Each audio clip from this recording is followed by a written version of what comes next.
Welcome to the Happy Half Hour. With me, I'm Joseph Mojo McCarthy. And Choose your way, me, say one, I'm two. Steve O'Hays. Yes, you are. So great to have you, Steve, because I don't want to do this alone. I want to do it with you. And It also, goes for both those of you in the ways. audience, live or listening in after the fact, we're so glad you're here because we are here to help actuate, activate, and advocate your happy. Did I get that That was right? close. That was really close. That was pretty impressive. That was from our last episode. We're doing Yes. something new here for all of you guys that are watching. Thanks for joining us today.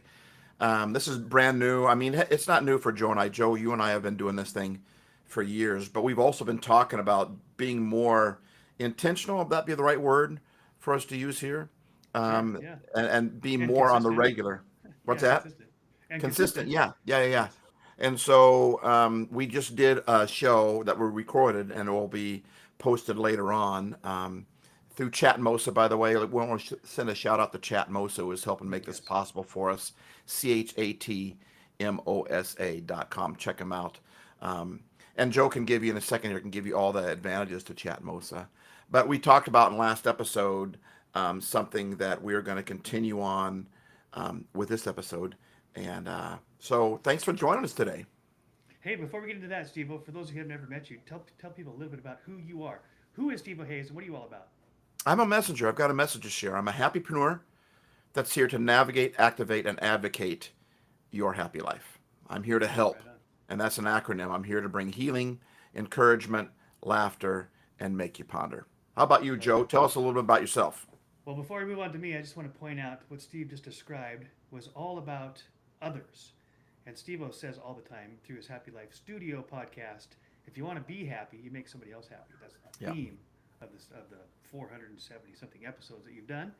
And you tell it in many different ways, and you do a fantastic job, by the way. If you Thank haven't you. heard Steve O'Hays on the Happy Life Studios podcast, I highly recommend it. That's time well, not spent, well invested, because it's invested in your life, invested in your happy. Thank you. Yeah, so I'm Mojo McCarthy. I go by Mojo online, and I'm a playful polymath, which just means I have expertise in more than two unrelated fields. I'm a musician, I'm a writer, I'm a speaker, I'm a graphic designer. Uh, I am a nerd, and I'm a really good one. And that's actually part of our story too, which we won't get into today. In fact, if you go back to episode one, you'll hear about the how we became friends because of the power of nerdism. Yes. I share Yes. with others. That's a whole nother episode. We need to do one on that, Joe. We need to do maybe a series, The Power of Nerdism. But I think to capitalize and to emphasize what Steve said, as a marketing person, so I've been in marketing as a professional for more than 30 years, and I know one thing for sure is that anybody and everybody have the first question on their mind is WIIFM. What's in it for me? That's pretty much how everybody walks around life. And every marketing person knows that because if they can answer that question, what's in it for you, then there's a better chance you're going to get someone's attention and hopefully their dollars. But what I have come to believe is that if I walk around as a person, not as a marketer, with that as my number one question, what's in it for me? Life is not very fulfilling. When it's all about me, I rarely find that to be a very fulfilling life or a very happy life, to use a Steve word. However, I've learned to tack on two letters to that, which changes it for me, flips it right side up. WIIFMTG. What's in it for me to give? What do I have to Hmm. contribute? How can I add? How can I add value? How can I Hmm. bring something that I have and share it with somebody else? Because as Steve and I talk about all the time, it's the opposite of the what's counterintuitive. Counterintuitive because we think in order to get stuff we have to hang on to it. But really, the way the world's wired is the more you give away, the more you get. It's a conduit rather than a bucket or a barrel. A bucket or a barrel can be full or empty, but a conduit is like a fountain. It just keeps flowing, and the more you give away, the more it comes to you. And that's a spiritual principle. It's a it's a way of life. In fact, our mentor Rick Olson says, "Giving is living," and even Tony Robbins says the similar thing. He says the secret of living is giving. Why is that? Because when you give, you get the blessing of making somebody else's life better. That makes you better just in the act of giving. Giving actually is getting. You get happy by making somebody else happy, as Steve Yeah. says. Yeah. But also, when you give stuff away, then more comes to you. You have room for more. If I'm full of myself, there's not room for anything else.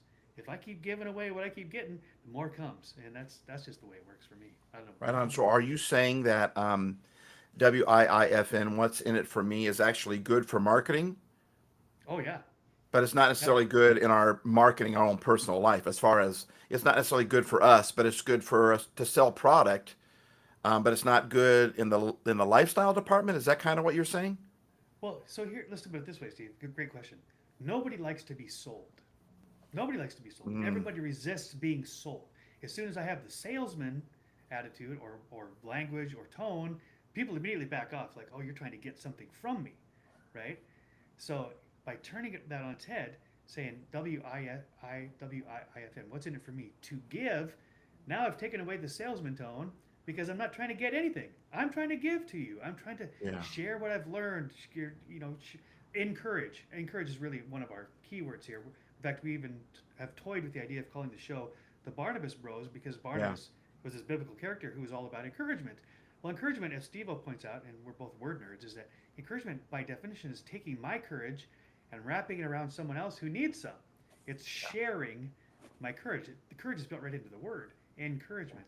And that, again, that's WIIFMTG. If I have courage and you don't, I get to help you because I know, as the song says, lean on me, at some time, I'm going to need someone to lean on as well.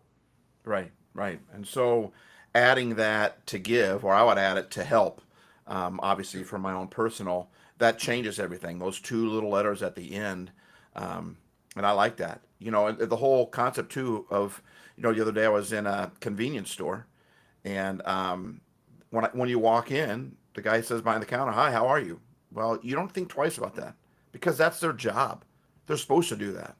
But when someone walks up behind me and says, "How you doing?" but they're either not behind the counter, they're working, they're not behind the counter, or they're not working there. All of a sudden now they're asking me how I'm doing as an individual. Like I went to go get some pizza the other night, and I walk in there, and instead of the guy giving me the normal what he gives, he's cutting up my pizza at the time. I throw out a little one-liner to him, and he replies back. We're laughing, but we're laughing as human beings, not as marketers. He's not laughing as a manager of the pizza place.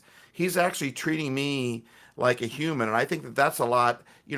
We got to be careful. You are what you eat. Well, when we spend so much time hanging out with this whole business concept and the whole marketing concept, and that's why I like the whole happypreneur concept because entrepreneur is so much it started about being creative, thinking outside the box, and it still is, but it's morphed to a lot of people being, well, I don't want to really work. I just want to make money, staying at home and being an entrepreneur, and I want to make money, and and that's really not the point of it, right? If we're not careful, this whole American dream will turn into a nightmare. If we just live as, for instance, what's in it for me, and we don't add the to help, to give at the very end, it changes. Those two letters change everything for me. Yep, And so 100%. when someone is being kind to me, not because they have to, but because they want to, man, that continues, that multiplies for me. Absolutely. Yeah, and some people think, well, I don't have anything to give. I don't have resources. I don't have money. I don't have everything. And I'm like, yeah, but you've got a smile. That doesn't Yep. cost anything, right? And Yep. here's the cool thing about smiles, they're contagious. You smile at somebody, and their mirror neurons in their brain almost automatically smile back. I mean, there's a few people who are very suspicious, and they'll look at you like you're crazy. That's happened to me plenty of times. And even then, I kind of laugh. It makes me happy. But most people, if you smile at them one for one, their natural instinct is to smile back. It's that mirror neurons. It's built into our brain. But the other thing is, you make somebody smile. Smiling alone, whether you feel like it or not, smiling alone tells your brain to release chemical endorphins that make you feel happy. The Right. feeling of happiness can be produced by smiling, even if you don't feel like it. So I'm not a big fan of fake it till you make it, but in this particular case, physiologically, if I smile, even if I don't want to, if I smile long enough, my brain's going to say, "Oh, I guess we're happy," and it releases all the chemicals to make me feel happy. I can force myself. I can fake it. I can Right. smile when I'm Right. happy to make it. But the thing is, that's contagious. I can do it for me, but how much better if I'm smiling, which already makes me happy, and I can make somebody else happy, even if it's just to get them to smile. And the other thing about that too, and you and I talk about this a lot, is for someone to be seen. That's almost one of the best gifts you can give to somebody, right? As you and I talk about at Christmas time, the best present of it all is your presence. Your presence means I see you, and I think you matter. I'm going to pause. We went to pause last episode. I'm going to pause long enough to call you by name. So if I'm at the grocery store or a gas station, someone's got their name tag on them, I don't just say hi. I say hi, Oscar. Yeah. Hey, Betty, what's up? And usually it takes them off guard. Like, do I know you? Right. You're like, no, it's your name tag, and we laugh, right? But to call somebody by their name, that's one of the best words they ever hear, because Yeah, I somebody love might how be. you say take them off guard because I was thinking of the quote that I read or heard once from Unknown. I think it was from Unknown. Unknown has a lot of great quotes, right? But it was smile at someone, don't make them wonder what you're up to, right? So even if it's not for all reason, it makes people go, "What in the world is he? Why is he smiling? Why is he?" It just What's he smoking? right. It's the whole pondering thing. It's the whole makes people. What do they call that? Pattern interruption. A lot of CEOs talk about pattern Mm-hmm. interruption, where even if it's something as you change the drawers in your dresser, or how you hang your clothes, or where you put your toothbrush, or whatever the case may be, and what happens is, otherwise we just go through life just kind of like in a zombie state. And when we reach for that item, but the item has been moved, it snaps us out of like where's the Routine. oh yeah, I put it over here, and it wakens up your brain cells. And Yes. that's what smiling at somebody does too. That's what a kind word does for somebody. It takes us out of our auto zone, our auto mode, and puts us back into thinking. And life is all about living, thinking, breathing, all the ing words, right? And I think that's something that we could work on. We sometimes I think we want to set up our life so we don't have to think. That's why we set up programs. That's why we set up, because we don't want to think. But when we don't tap into our brain, we're missing out on a lot. That's why ponder is a part of my help word. We need to learn how to. I need to work on pondering more, awakening my brain more, because our brains help us in some very positive ways as well as in negative ways. And there's a lot of negativity going on out there today. And I think when we smile, it uses our brain for a positive and not for a negative. Now, last episode, we talked about our two words, and you might not know, we're doing a little different. Our last episode was recorded, it wasn't live. One day we're going to get all these put together. So if you're like, what last episode are they talking about? Well, that one's recorded. That one's coming out later. And we'll talk about that down the road. Anyway, we started going on with our theme words: help, healing, encouragement, laughter, ponder, and your theme word, which was play, which is, what are your four acronym for your play? Pretend, laugh, ask, and yield. Yes. And so we got along on a pattern there. We started talking about something, and it led right into what we want to talk about today. Before we go much further, I want to just jump right into this if we can. Yes. Contentment or complacency. Talk about that, Joe. What's the difference? Is there a difference? Like when you contentment is also can be translated as happy. And but people don't like the word contentment because they think that, well, I don't want to be content. I want to keep getting better. Well, there's another word for contentment. Joe, you word this better than I do. Talk to us a little bit about that. Yeah, so I think, well, for one thing, our modern age has kind of robbed us of the richness of words. We've kind of reduced ourselves to emojis, and so people don't even really Right. think about words all that much Right. anymore. But I'm a word nerd like you, and I contemplate words a lot.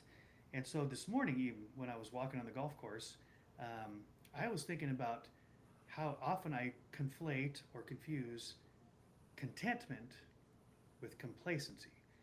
Because sometimes, as you said, sometimes people think contentment, well, that means I'm just never going to, I'm never going to grow. I'm never going to strive for anything else. I'm never going to succeed. That isn't what contentment means.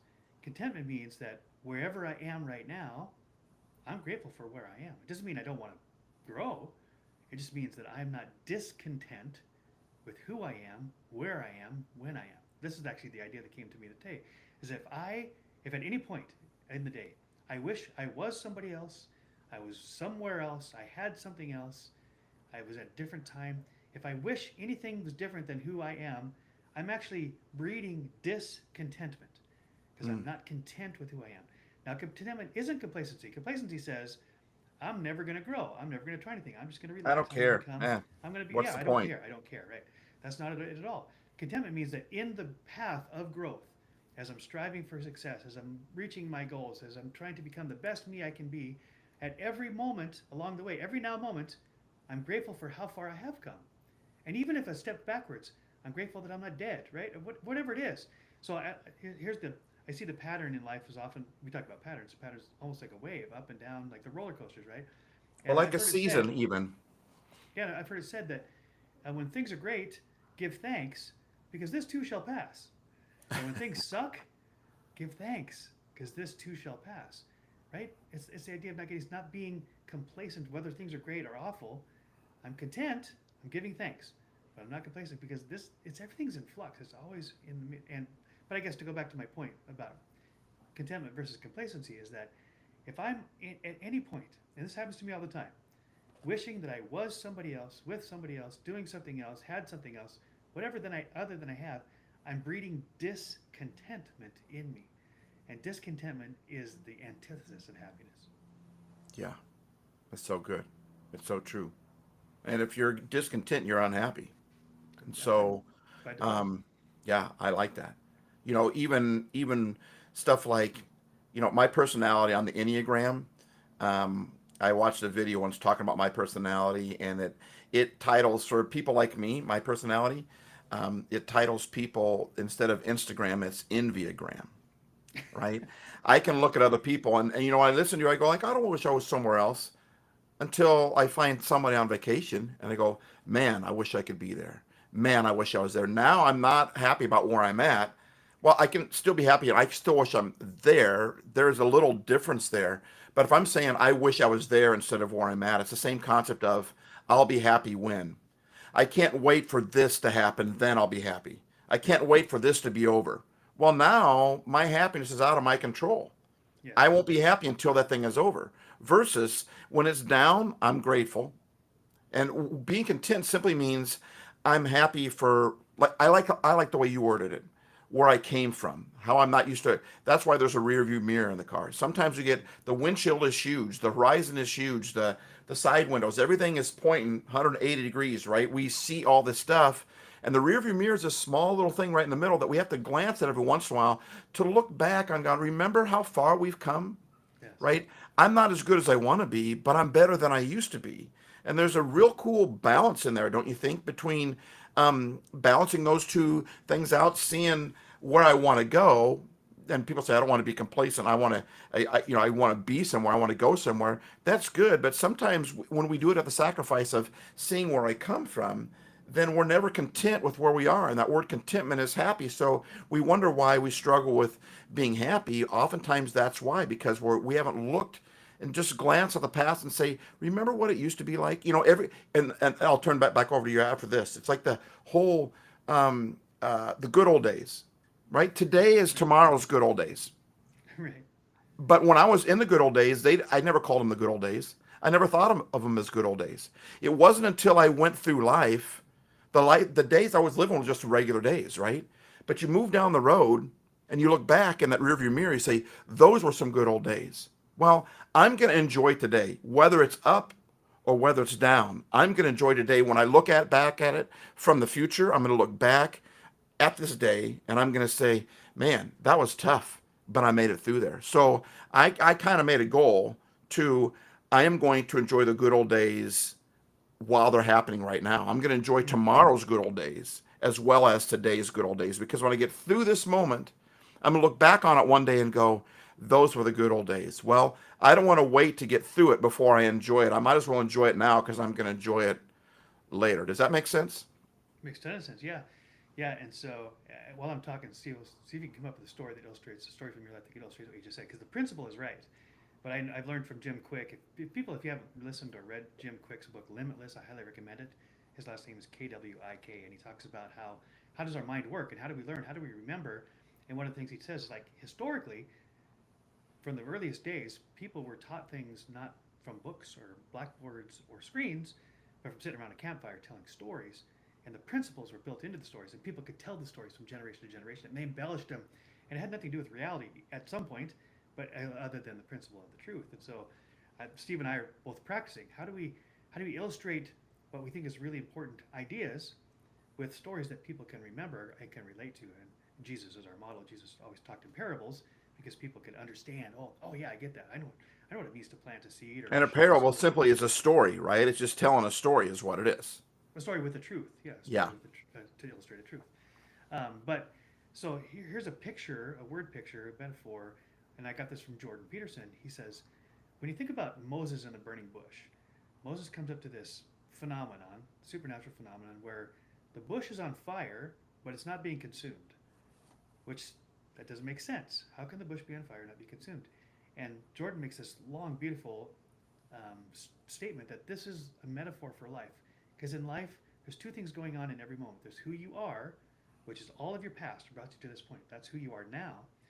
But there's also transformation happening where you're becoming something different. The becoming actually is your choice. Becoming will be an echo of the choice you make right now.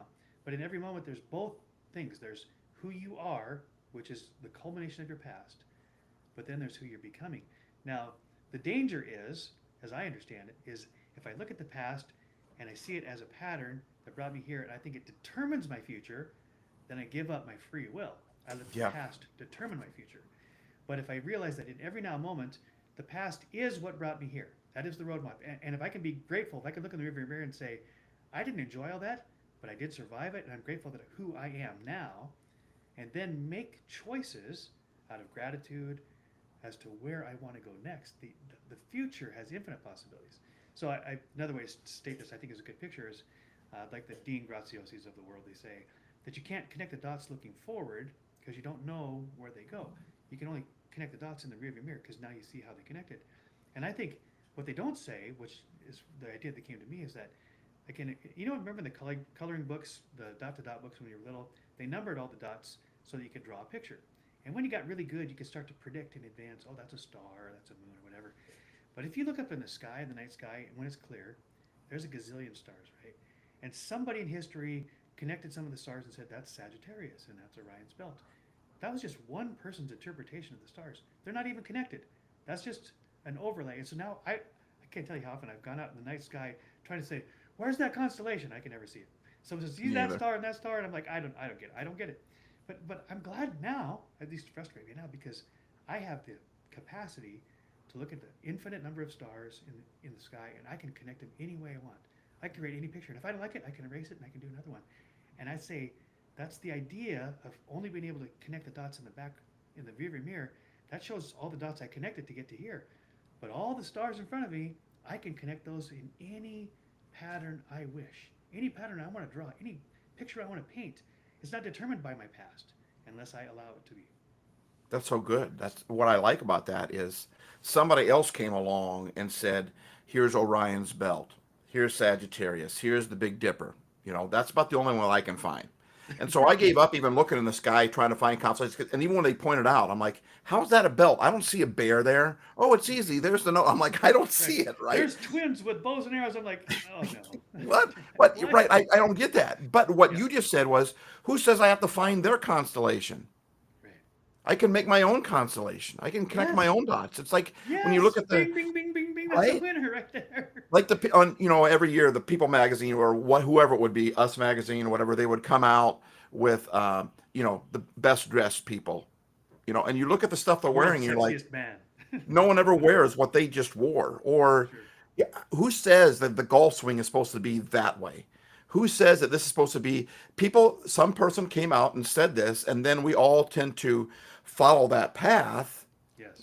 There's an old poem about a calf that just used to wander to go wherever it was going, and then over time, we hooked up a cart to it, and then it became a highway that has all these bends instead of just going straight to where it needs to go.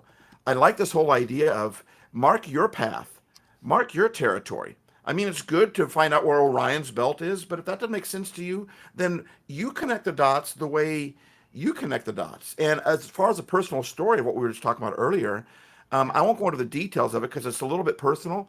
And sometimes when you go into the personal details of it, someone goes, well, that isn't me, so that doesn't matter. Right, if I can just give you a generality here, myself and my wife are going through something very difficult. Not with each other. We were both in this thing together. It wasn't against each other, but it was going through it together. And I didn't see a way out. I didn't have any hope. I didn't know what was going to happen. And Joe, you've saw me go through stuff like this before. For sure. Well, the solution came. Um, it happened like it has always happened over all the years. Right. But I noticed, I told my wife, I said, I didn't freak out this time. I didn't Mm. panic this time. And she said, I didn't either. Right. And so I can look at that and go, am I still in this mess again? Or I can look in the rearview mirror and say, hey, listen, I can reconnect those dots and say, listen, the answer came and I'm much more solid than I'm not reacting as much to it. And sometimes when it's just like when you can lift something that you couldn't lift before. Yeah. So that would be my personal Mm. uh, perspective of that thing, what happened to me personally. I love it. And I also want to riff a little bit more on what you're saying. Like, somebody in history connected the dots to say these are the constellations, which I can't see them, but I don't have to see them because that's somebody else's interpretation of the sky. It worked great for them. But there's this idea of us trying to be normal, right? I want to fit in. And one of Steve-O's lines that I have adopted and I use it all the time is, we're trying so hard to fit in when we're made to stand out. Yeah. There's no two people that are identical in the history of the universe. Yeah. There's never before in the history of the universe been anybody exactly like you or exactly like me. In fact, there can't be. There's too many variables, including the specific time and place that we live in, and then how we're made up and the expression of our DNA, and on it goes, right? So, and according to economics, the more unique something is, the more rare it is, the more precious it is, the more valuable it is.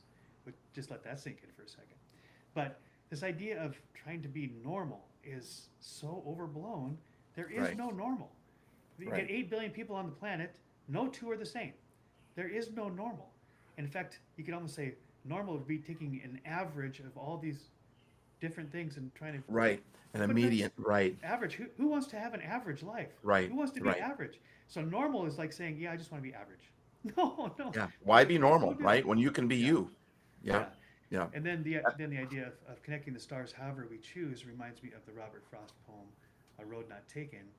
I mean, we can take the road that somebody else has done in the past, but then we're going to be trying to live their life when we were Yeah. given our life to live.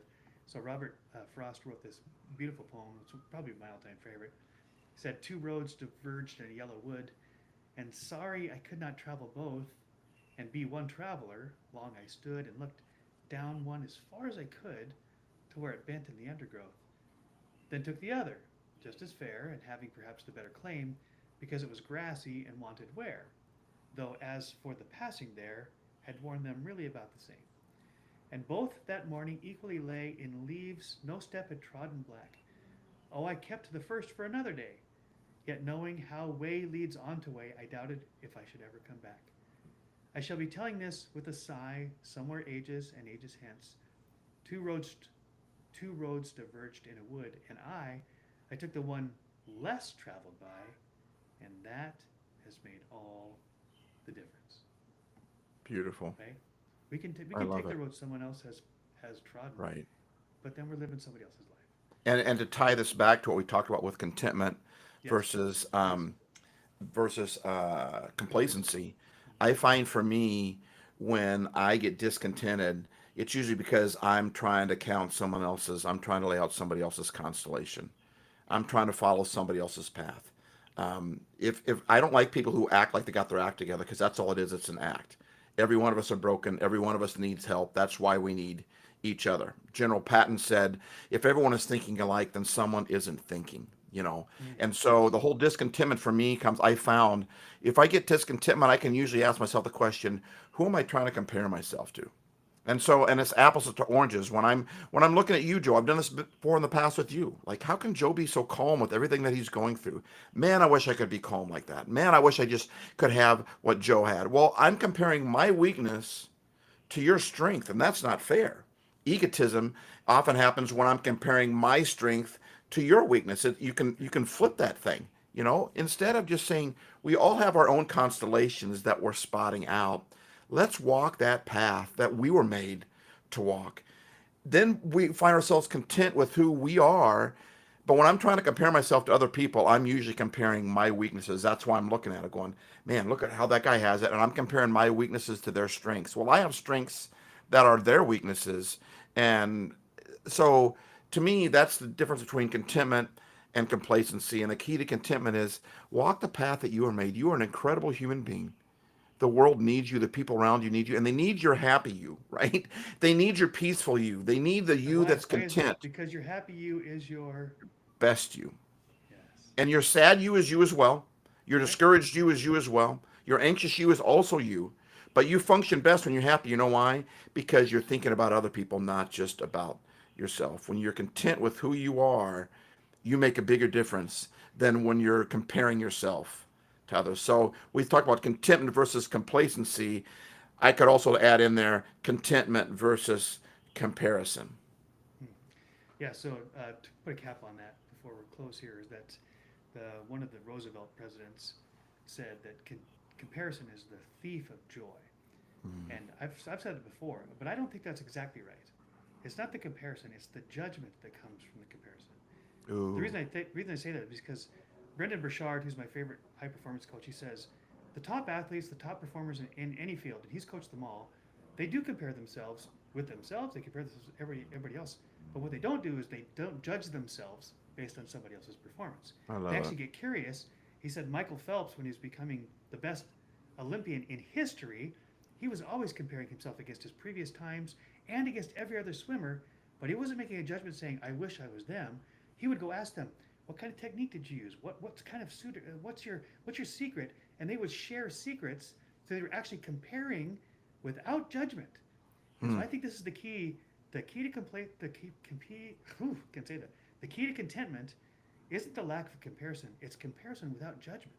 Right? Wow. If I can That's stop so from good. wishing I was somebody else and saying, what can I learn from them? How can I grow? That's when we become powerful because we team up and we say, here's what I've learned. What have you learned? And let's share those together. And you become the best you can be. And I'm going to cheer you on. And I'll become the best I can be. And you cheer me on. And we'll share every secret we have. We're not going to keep it to ourselves because we want everybody to win. We don't want to just be the only one standing at the podium alone. Because I don't remember who was it, said Napoleon Hill, or somebody says, if you get to the top of the mountain and you're all alone, you've done it wrong, right? Nobody wants to Right. be at the top of the mountain alone. All right, Yeah. well, we've run out of time, but I love this conversation. And I just want to tell people we're going to do episodes here of the Happy Half Life on a regular basis. We're going to try to record 4 a week. We don't know exactly how they're going to come out, but we'll post on our socials. I want to give special thanks to the Chatmosa people who are allowing their platform, chatmosa.com, for people to join us from any platform. You can get here Yeah. any way you want. You don't have to be on Yeah. any particular platform to join us on Chatmosa. And so thank you to them for the tool that they've created to help us use this. And we invite you back to stay tuned to our socials. You can get to me at mojo.studio, right here down by my finger. Steve Hayes, happylife.studio. And we will be on the air as often as we can, sometimes live, sometimes recorded, and it's all a work in progress. As are we are, as are we all.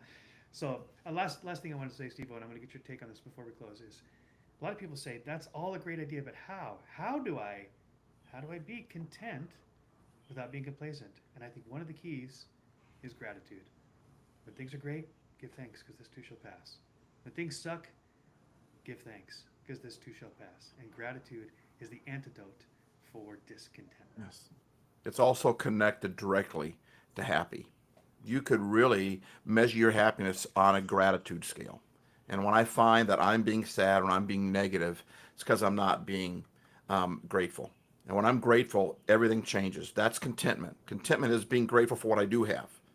Yes. Not saying I don't have that so I can't be happy, right? That's it's saying here's what I do have. Now I wish I could be better at that. I wish I could be there. I could compare myself, but I'm not going to judge myself like you said. I'm going to say I this is where I'm at. I'm going to be grateful. That's contentment, which is also the word for happy. It's when I'm grateful for what I do have. Yes. It's okay to look at what you don't have, but if that's all I focus on is what I don't have, that comes ungratefulness, which causes discontentment. So if you're struggling in your life with being happy, sometimes what I have to do is I just have to speak it out loud. I don't wait till I feel it. I don't wait till I feel grateful to say it because I'll never. I make myself follow me. In other words, when you say it, you tend to follow it afterwards. So when your body hears you say it out loud, your body, your brain tends to get behind that. Go okay. But when our body hears us say, "Life sucks," this always happens to me. Then the body says, "Okay, that's our normal. We need to live according to that." So not just being grateful, but speaking out loud, even if you're the only one that can hear it underneath your breath.